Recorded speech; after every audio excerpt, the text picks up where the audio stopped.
So, joining me on the big interview tonight is one of our best-known country stars. He's back with a brand new album, which is called 10. We'll find out all about it. Derek Ryan joins me on the big interview tonight. How are you, sir? Good evening. That's a great interview, or a great opening introduction. So you're a busy man, as always. You've got the new album out, 10. Tell us all about this album. Yeah, well, it's called 10. It's my 10th studio album, basically. And I always laugh because it's called 10, but there's 12 tracks on it. But yeah, so 12 original tracks. I've been working on it pretty much since January.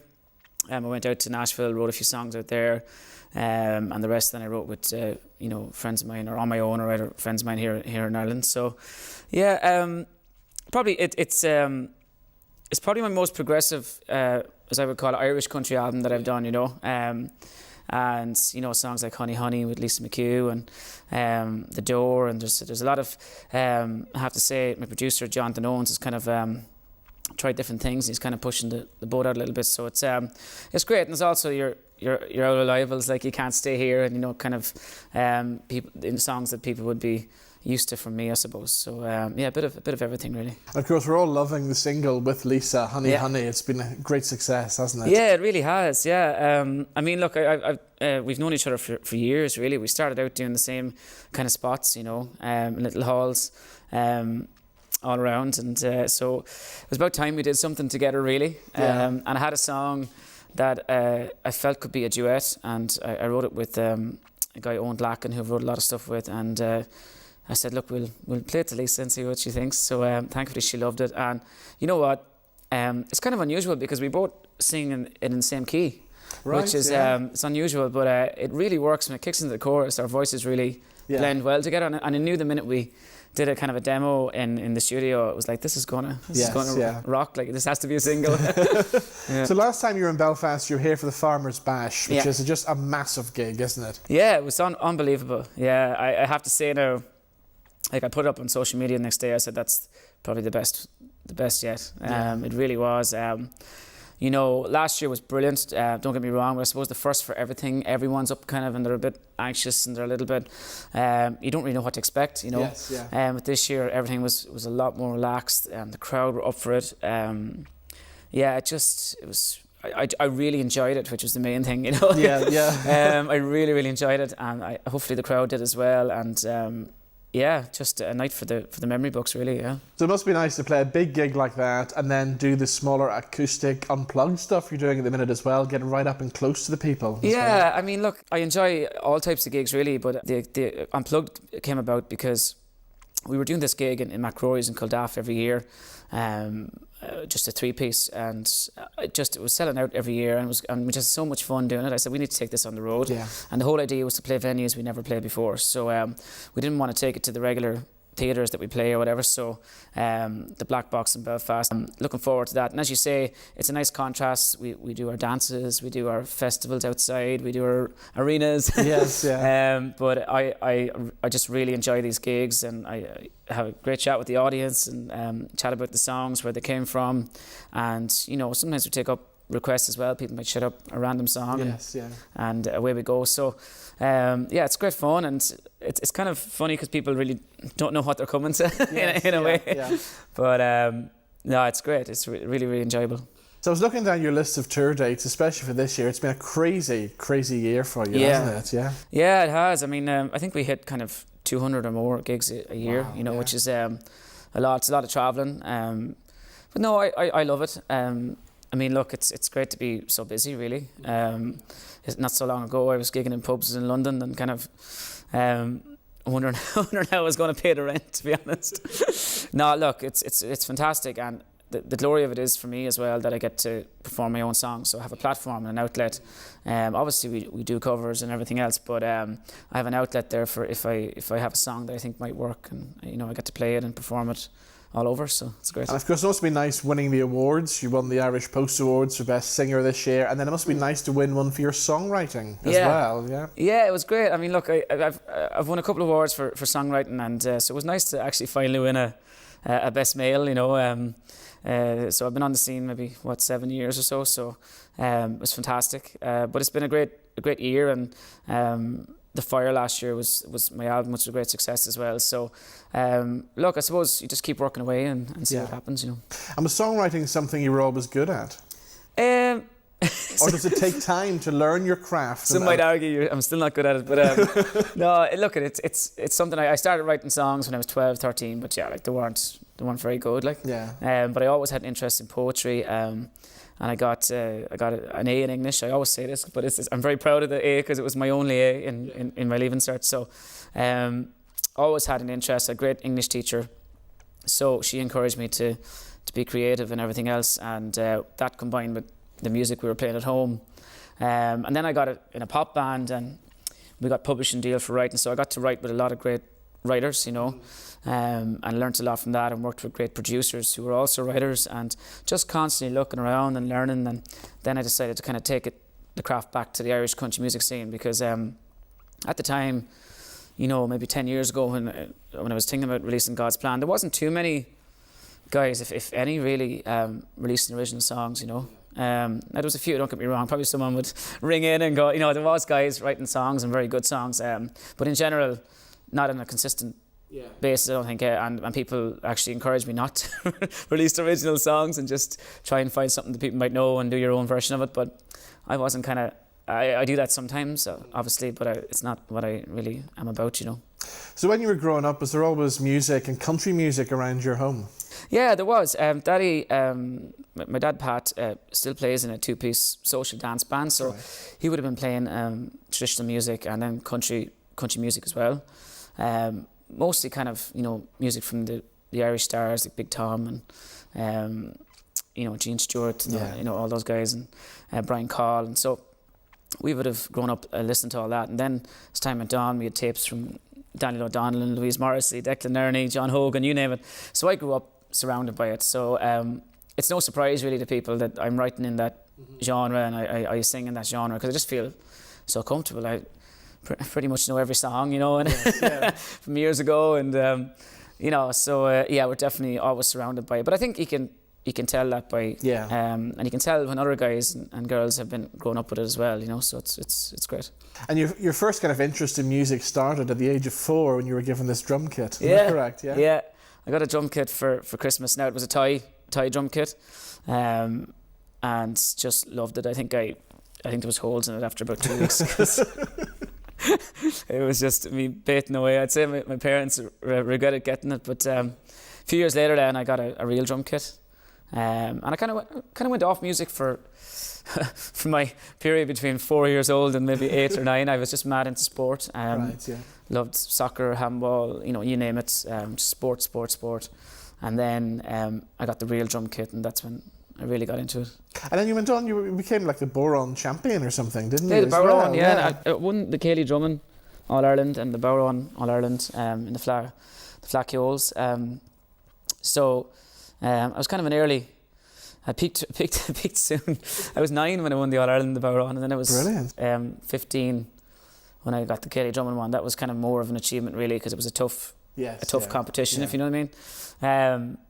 But yeah, no, look, regardless of winning or losing, we did it for the fun. We went to music festivals where there was no competitions, and we just went for music classes, and but we loved it. We love, and you know, traditional music is a big influence in my songs as well, you know.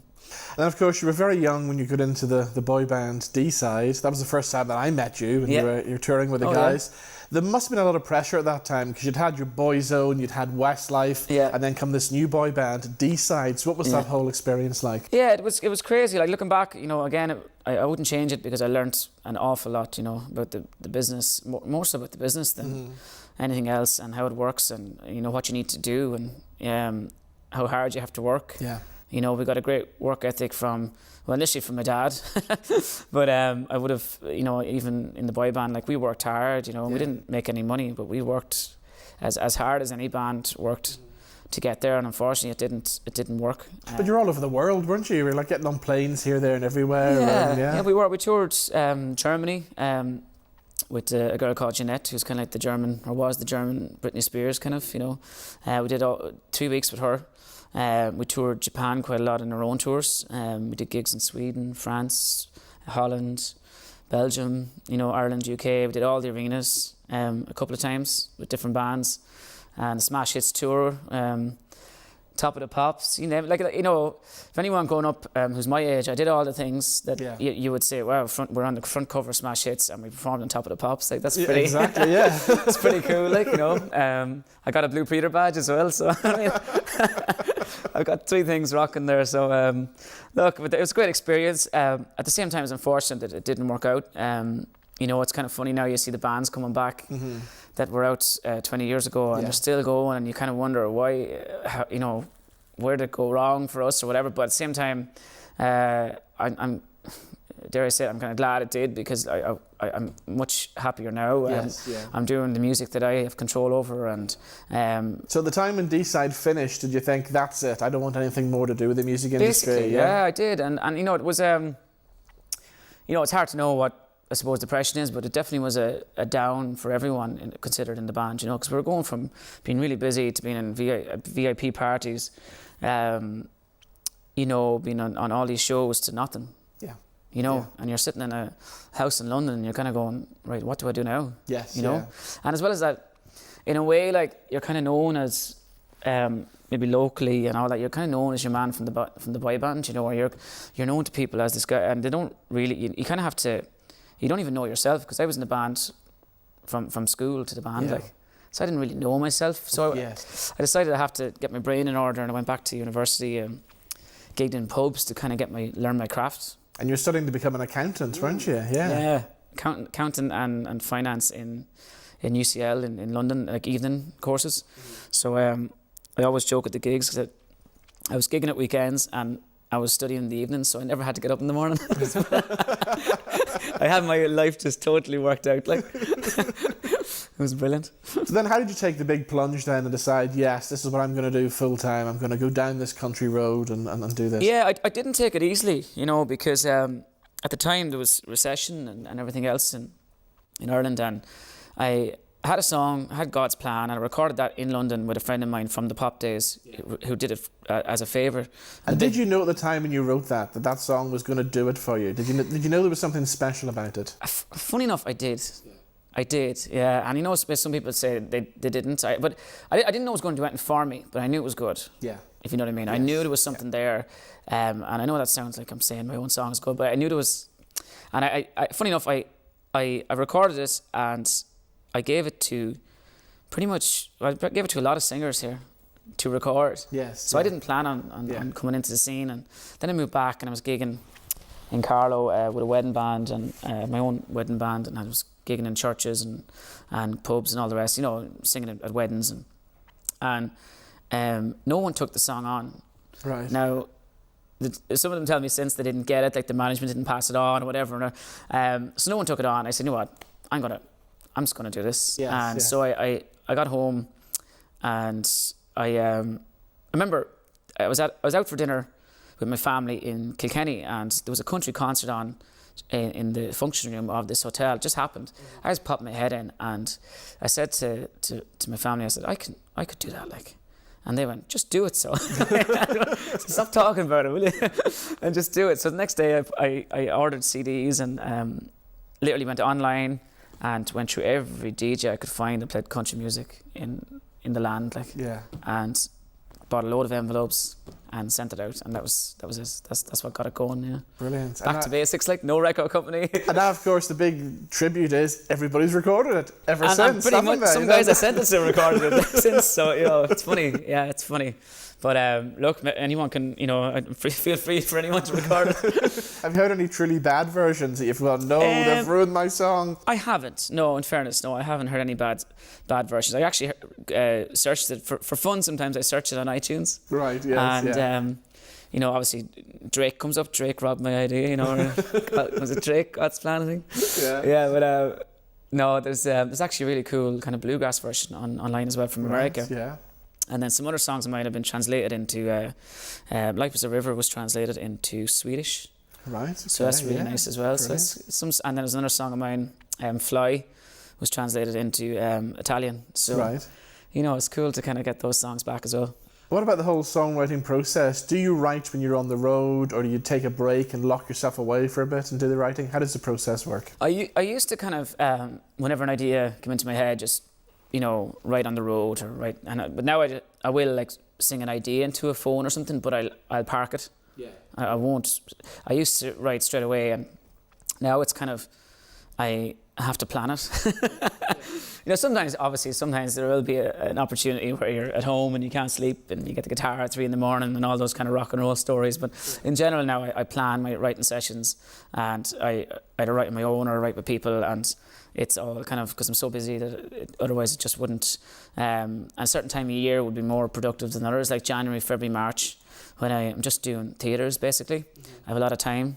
So in between I'll go to Nashville, or I'll meet up with people, and I'll get a lot of writing done in those 3 or 4 months. I wanted to ask you about Nashville as well, because you've spent a lot of time out there, and that must have been a dream come true the first time going out there to play in Nashville, yeah? Yeah, well, I recorded my This Is Me album in Nashville, and that was an amazing experience. I worked with some of the best players. Keith Urban's MD was my MD for the... Keith Urban's guitar player and banjo player and everything else. He was my MD for the record, and then Jeff Balling was a Grammy-nominated producer, and his album before that was Don Henley's solo album, number one. So it's like he says, "Yeah, I'm just." I was emailing him. It took a lot of work. I was emailing him back and forth before I went out with different songs and Skyping, and he said, "Yeah, I'm just finishing up, Don's album." And I was like, "Oh dear, what have I got myself in for here?" But no, it was amazing. And then obviously I've gone back out, and actually Jeff hooked me up with a lot of writers out there as well. So got to work with the amazing Victoria Shaw as well, in her house in Nashville, and. Wow. Yeah, so I know quite a few people out there now, which is great, because whenever, at the moment there's no call for me to, I wouldn't get a publishing deal out there because I'm not out there. Yeah. You have to be out there and producing every day, And, so you would never think of taking maybe a year out and going to Nashville? I might do, yeah, or even a summer, or, just something like that. But at this moment in time, I have a band, and I want to keep my band, and I love the guys, and I want to keep the show on the road, really. Here, but it's definitely something I would do down the line, maybe, or even just a week here and there, more often. And of course you must have played the Bluebird Cafe, which is the venue everybody wants to play, isn't I did. it? I played a song actually. I was working with a writer out there, and he invited me as a guest. It's kind of tradition if you have a guest in town to get him up to sing a song. So I got up and sang a song, and it was amazing. Yeah, but I couldn't video it because you're not allowed. Yeah, I have no proof. And I said, is there any way I can just have a phone? They were like, no, because songwriters sometimes can actually sing songs that haven't been released yet. Yes. And they're giving away ideas and stuff, so just no phones. But I have seen footage from there since, so there's people recording. There is, shouldn't be recording. I've seen footage, Yeah, but no, I didn't want to get thrown out. The one time I was there, And have you done the Grand Ole Opry yet? I haven't sang. No, I haven't. I've been there, right? No, I haven't, unfortunately. But you never know. Look, I never thought I'd sing in the Bluebird or work with Victoria Shaw or people like that. So or headline the SSE Arena. So, I mean, who knows what's going to happen? I love the song that you wrote for Philomena Begley. Oh yeah. And the amazing thing about it is it just sums up Philly's whole life in one song. It's genius writing. How did all this come about? I met her, I think it was at TV3 actually. They were doing a country music, it was Country Music Day or something, World Day or something. And myself and Philomena and Cleona were on actually. And so Philomena said, look, I have a book coming out, and, would you write a song? And I said, well, what's the title of the book? And she said, My Life, My Music, My Memories. And I was like, could you give me an easier rhyme than that? But I said, look, the song has to be the title of the book. It's not going to work. It has to be. So I had to work it out, and so I just said, what do you want it to be about? And she explained, I shouldn't want too many references to songs that she had sang, or maybe subtly, and she said she's behind the spotlight. She's a mother, and that's very important to her. She's a granny and family person, and very down to earth, which I know from knowing her. So I kind of wanted to get everything in, and I know she's going to sing forever, you know. So all those kind of things combined, and I was nervous because I spent a good while on it. I wanted to get it right in my head, and then I was nervous. I played on the guitar and sent it on the phone, like, so. I just, said a prayer, and she just loved it. She was almost in tears, Yes, yeah. when she rang me. So. Oh, wow. Yeah. It must be lovely because obviously you grew up listening to people like Philomena to then end up working with them all these years later as well. And of course, we lost Big Tom this year as well. Yes. So, I mean, you must have been obviously very sad about that, but you obviously got to know Big Tom over the years as well. Yeah, I did. And I would have met him a few times at different gigs. A very, very humble and gentle man, but more than that, I was a fan of his, a massive fan, we had all his tapes at home, and actually he was my dad's favourite singer, so we had more probably of him than anyone at home. Yeah. And he just had this knack of picking great songs, but it's almost as good a talent as writing songs, picking songs, if you know what I mean? There's the talent there, and some guys are very, very good at it. He just has some brilliant songs, and I actually recorded some of them, and we do a tribute to him at the dances, and we do a medley of 4 or 5 songs, and people might come up sometimes and go, "How do you know those songs?" They probably aren't the usual ones, that people would sing, but I loved them. Yeah, he was. Is there anybody else you'd love to write for? I'd write for anybody really. If someone comes to me. John McNichol wrote a song, his latest single, "The Brightest Road." There's a few others now in the pipeline as well. But I'd love to write. There's a lot of people I'd love to write with, but I'll probably never get the chance. I'd love to collaborate with. I'd love to write with Bryan Adams someday. He's my favourite all-time singer, writer, whatever. But and I've met him, which is pretty cool. But so and I'd like to write with some of the writers he's worked with, Yes. Like Mutt Lang would be amazing, absolute hero of mine, just all the songs he did with Shania and the Cores and Bryan Adams and many more besides. So he's probably top of the list, Mutt Lang, probably, yeah. All right, so you've met Bryan Adams. Yeah. Did you ever get starstruck when you met anybody? I wouldn't say I got starstruck, but I when I met him, there was family with me, and they couldn't get over how I was just hopping around. I met him in Paris, right? And my sister lives in Paris, and he was doing a gig, and then a mutual friend of ours organised that I'd meet him backstage, or whatever. So I just couldn't get over how just chatting about Ireland, and I said, "I remember your Slaying gig." I was at him every time he was in Ireland for the last 20 years, but Slaying gig was probably top, and he chatted about that, and then he went off chatting to other people, and then came back and kept talking about Slaying, and he taught me a lot actually, because he remembered the conversation and came back to me, and we're just drinking beer and just having a chat, and but afterwards I have to say, it was like some people have these, they want to meet Barack Obama or whoever it may be. But I was happy enough once I'd met Bryan Adams. It didn't matter. It was downhill from there. Who's the most famous person you have in your phone? On my phone? That's a very good question. I don't have Bryan Adams in my phone.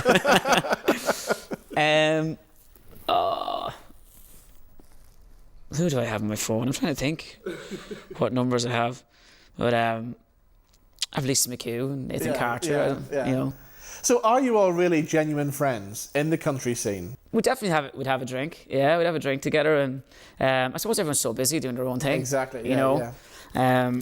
So look at the start, I suppose when you're starting out, you kind of naturally have to keep yourself to yourself and just work away and not be wondering what everyone else is up to, and you keep your head down, and you have to concentrate on your own thing, and try and not follow what our guys are doing, because otherwise you really will fall into the trap of just being a poor man, someone else, or do you know what I mean? Yes, and you have to create your own thing and create your own road, and for a reason for people to come and see you, as well as go and see other guys. But if you're just copying something, it'll run out of road, I think, in the end, Yes. So I was very conscious of that, and I'd learnt that as well from the pop days, So but no, as I say, look, we're all, definitely, I had great crack on the trips and the award nights. The awards nights are brilliant.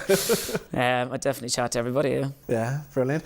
We're coming up to Christmas pretty soon. I know it's hard to think about it, but yes, we're getting close to Christmas. How are you going to spend Christmas this year? It's going to be a sad one this year. We lost our mum back in July, and she was very sick around last Christmas.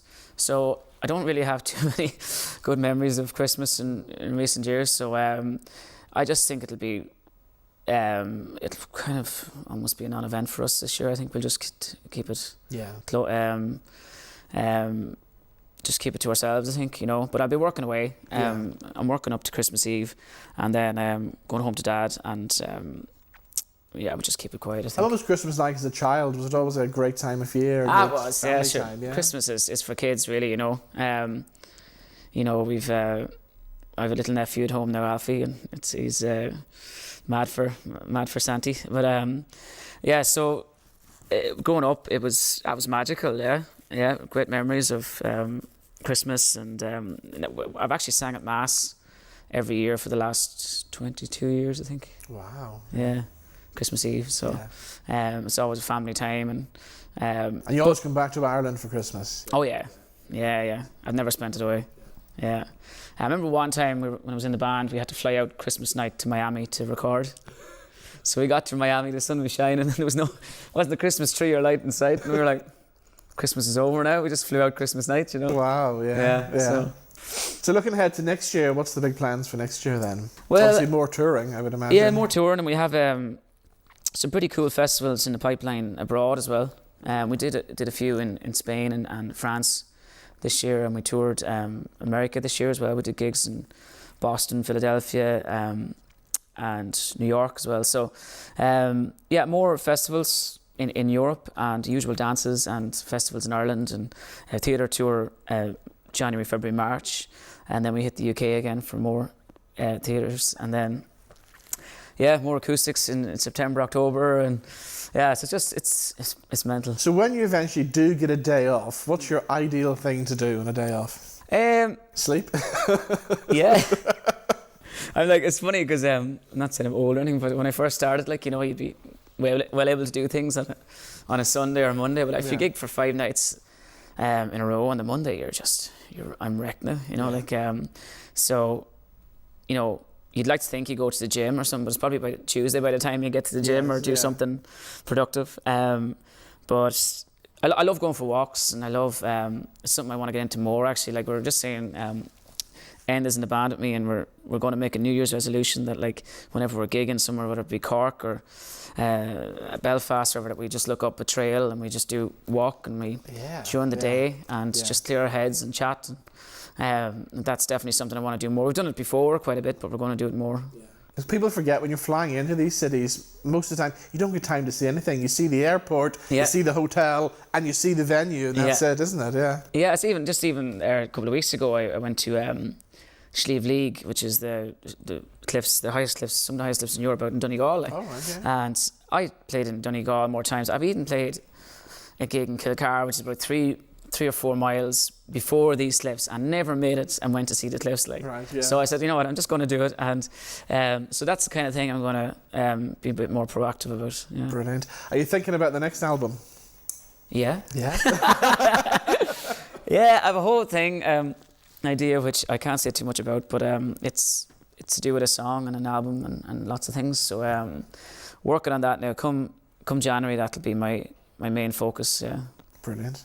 Well, Derek, it's been great talking to you, as always, and the very best of luck with the new album. Thanks for having me. Thank you.